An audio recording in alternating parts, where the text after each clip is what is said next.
Donald Trump loves a one-liner. He says he ended 8 wars in 8 months and that nobody else finishes what they start.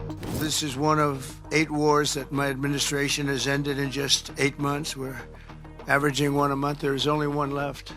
It sounds like victory laps until you look at the Caribbean. He has offered everything. He's offered everything. You're right. You know why? Because he doesn't want to around with the United States. Troops, warships, F-35s, a carrier strike group steaming in, missiles paraded as anti-drug tools, and now airstrikes on boats that leave bodies in the water. Trump says he's stopping narco-traffickers. Critics say he's paving the way for regime change. Then Moscow shows up with transport planes, air defenses, even talk of cruise and ballistic missiles, and the language moves from counter-narcotics to great power standoff. Is this really a drug campaign or the opening act of a new war or a proxy fight between Washington and Moscow? Hello and welcome. You're watching Statecraft with me, Geeta Mohan.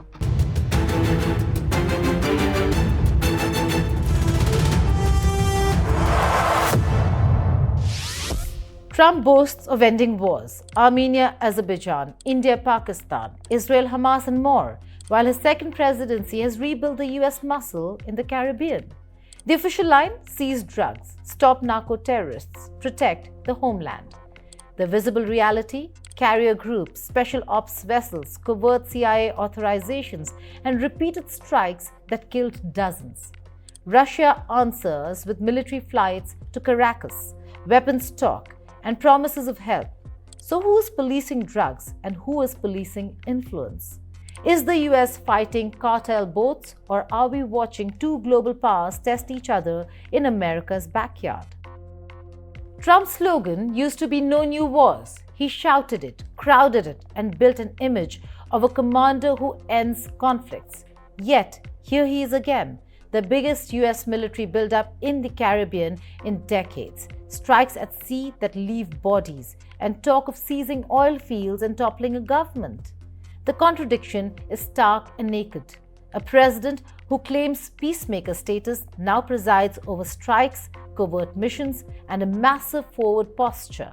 That tension between "I ended wars" and "I'm ready to start one" is the headline. It's not subtle, it's not small. It's the sort of thing that flips a foreign policy narrative on its head and forces you to ask, did he end wars or only pause them while starting a new one? The American display is unmistakable.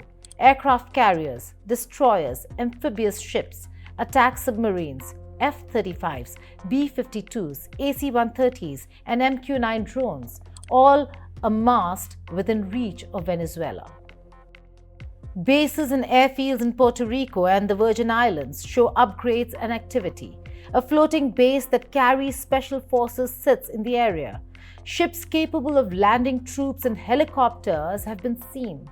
The message is a mix of threat and preparation, powerful enough to do harm, visible enough to be a signal. It is the kind of presence that changes calculations in capitals, in barracks, and in the minds of local commanders. The US says it is striking drug boats. The strikes are dramatic. Missile or air attacks on small vessels accused of smuggling cocaine and other narcotics. The operations killed dozens. Multiple strikes, multiple boats, and immediate headlines. The administration frames these as law enforcement at sea, a hard answer to a deadly flow of drugs into the United States of America. Critics call the strikes extrajudicial and question the evidence linking these boats to Maduro or to major cartels. When a country uses military firepower at sea and kills suspects without transparent legal process, it raises questions about proportionality, authority, and motive. Are we policing the narco trade or creating a pretext for pressure? Beyond the visible forces, covert action has been greenlit. The president authorized the CIA to operate inside Venezuela with lethal options on the table. That changes the game. Covert operations allow deniability, speed, and a kind of sharp pressure that complements overt strikes. They also raise legal and moral questions. assassination, sabotage, and support for internal actors are the stuff of history's gray zones. Why did you authorize the CIA to go into Venezuela? And is there more information you can share about these strikes on the alleged Well, I can't drug do busts in that, the but Caribbean? I authorized for two reasons, really.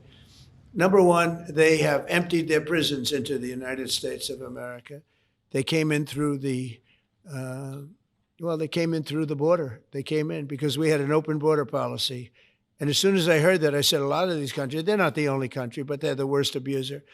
And they've entered they've allowed thousands and thousands of prisoners, mental institution, people from mental institutions, insane asylums, emptied out into the United States. We're bringing them back, but that's a really bad, and they did it at a level that probably not, many countries have done it, but not like Venezuela. They were down and dirty. And the other thing are drugs. We have a lot of drugs coming in from Venezuela.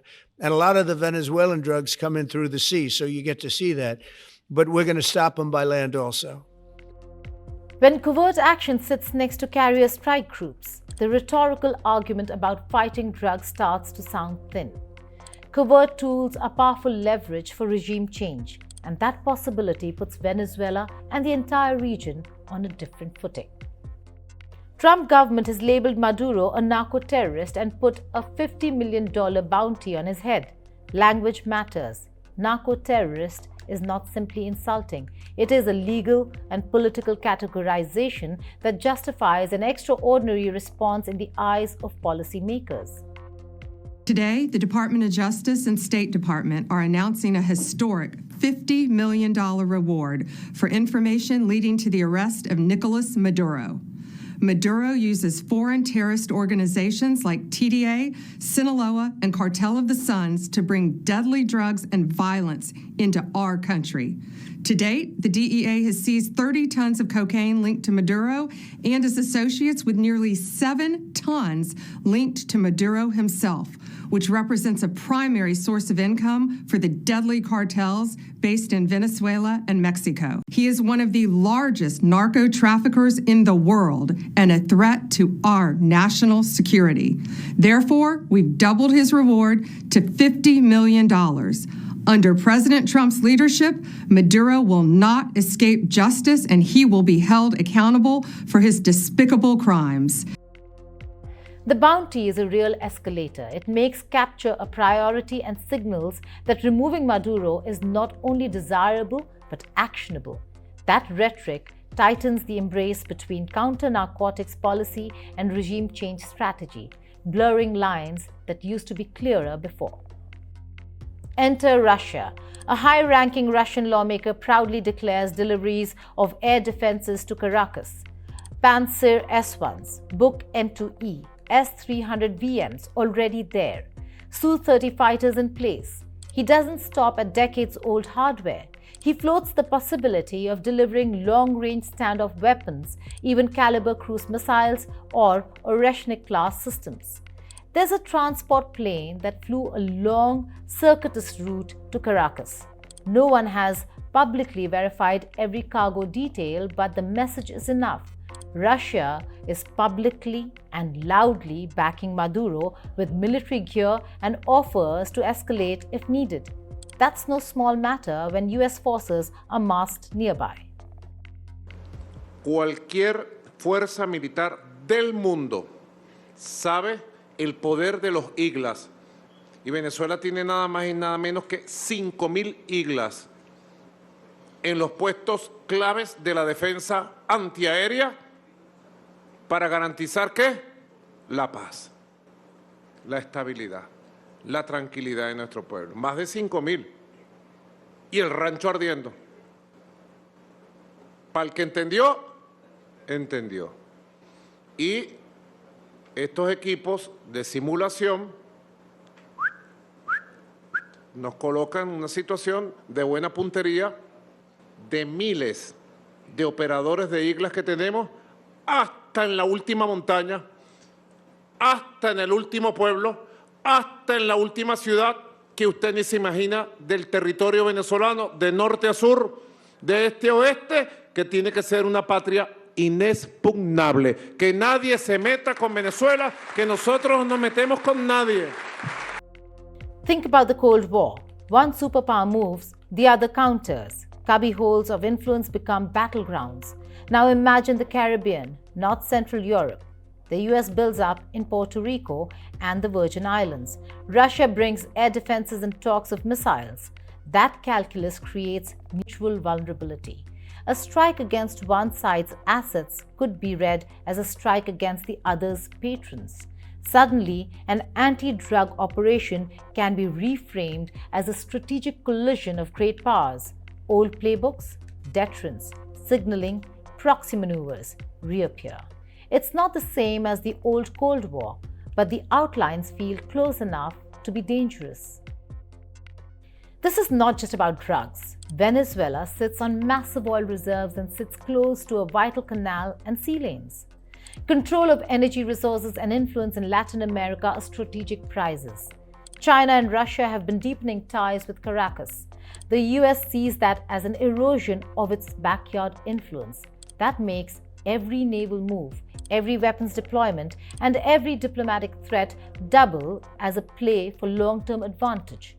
If the US is accused of seeking oil control, the optics of military strikes and fleet deployments only feed that narrative. America's partners in the region are uneasy. Colombia, once a close ally, erupted at strikes that killed Colombian nationals. No hay necesidad de tirar misiles, es absolutamente ineficaz. Y no parece estar dirigida esa acción realmente a incautar cocaína, sino a una invasión, que también es absurdamente ilegal. Y tiene más como objetivo el petróleo que defender a la sociedad norteamericana de drogas ilícitas. Es 30 veces más peligroso el fentanilo que la cocaína y por tanto el esfuerzo de Estados Unidos debería ser 30 veces mayor frente al fentanilo que frente a la cocaína. La única diferencia es que el fentanilo no sirve de excusa para invadir a América Latina dado que no lo producimos y la cocaína sí. Mexico objected to kinetic actions on its soil and territory. Trinidad and Tobago saw gas deals suspended. Even Brazilian President Lula condemned the rising US militarization around Venezuela.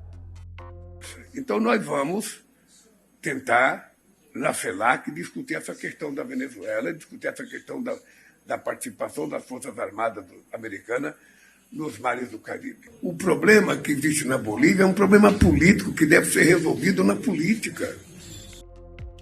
Nations that used to cooperate with Washington on counter-narcotics are now asking whether US tactics respect sovereignty. Sanctions and coercion have always produced diplomatic blowback. This level of military action produces political fissures that complicate any coalition the US might need for long-term stabilization. Killing suspects on the high seas, authorizing covert lethal missions, and offering bounties on presidents. These are legally fraught moves. The US is invoking national security and self-defense against drug flows, but these rationales face scrutiny. Human rights groups, lawyers, and lawmakers will ask about evidence, proportionality, and chain of command. When a powerful state stretches the legal framework to justify force, it invites domestic debate and international censure. That debate is not just academic, it shapes the political legitimacy of any action taken. For his part, Maduro has denounced the US actions as classic imperialism, coup plots and sanctions dressed up as law enforcement.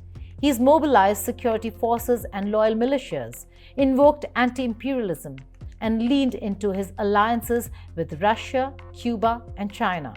By framing US moves as an existential threat, Maduro rallies domestic support and makes any external attempt to remove him costlier. That dynamic is crucial. Force breeds resistance, and resistance can be protracted. Se están inventando una nueva guerra eterna. Prometieron que más nunca se metían en una guerra y se están inventando una guerra que nosotros vamos a evitar. ¿Con qué? Con la movilización de los pueblos de América del Sur, porque América del Sur y el Caribe todo dice no a la guerra, sí a la paz, sí a la prosperidad, sí a la armonía y a la convivencia. Venezuela es un país libre de producción de hoja de coca, libre de producción de cocaína. Y vamos a lograr el 100% libre de paso de un minúsculo 5% del narcotráfico que viene de Colombia. Lo vamos a lograr. No pueden decir que estamos construyendo un arma nuclear. No pueden decir que tenemos misiles apuntando a las ciudades de Estados Unidos. No lo pueden decir, ¿verdad? Y como no pueden decirlo, se inventan un relato extravagante, vulgar, criminal y totalmente falso. Le digo al pueblo de los Estados Unidos, es vulgar, extravagante, mentiroso, falso, negador de la realidad, el relato que hacen sobre Venezuela, sobre la revolución bolivariana y sobre el presidente obrero, el presidente de a pie, el presidente de los barrios, Nicolás Maduro Moros. Reports tie Russia's shadow assets, including mercenary fighters, to Venezuela's security. Whether Wagner or Wagner-style groups are present in significant numbers or merely small advisory teams, their reported activities complicate any US calculus. Mercenaries provide deniable muscle and can be used to secure critical sites or protect leaders, the sort of thing that increases the cost of any direct action. Denial and plausible deniability are weapons of their own. Trump's self-narrative of peacemaker faces a brutal test. Can a leader who claims to end wars justify large-scale force on the grounds of counter-narcotics without being accused of starting a war? The story sells well on social feeds and campaign rallies, but the reality in the Caribbean is noisy, bloody, and ambiguous. Killing boat crews and plotting to seize oil fields does not read like ending wars to neighbors or to those who value legal norms. The narrative battle between victory claims and messy, violent reality will define public perception. This moment is a test of restraint and clarity. Is the mission truly about drugs, with force used sparingly and legally, or is the narco narrative a cover for a high-stakes power play meant to topple a government and grab influence in a resource-rich state? With Russia openly replying and with talk of long-range missiles and standoff systems, the stakes are no longer local. The Caribbean has become a theater for grand strategy. Will this end as a tight, lawful counter-narcotics campaign, or will it spiral into a new era of great power confrontation played out in America's backyard? Thank you for watching Statecraft.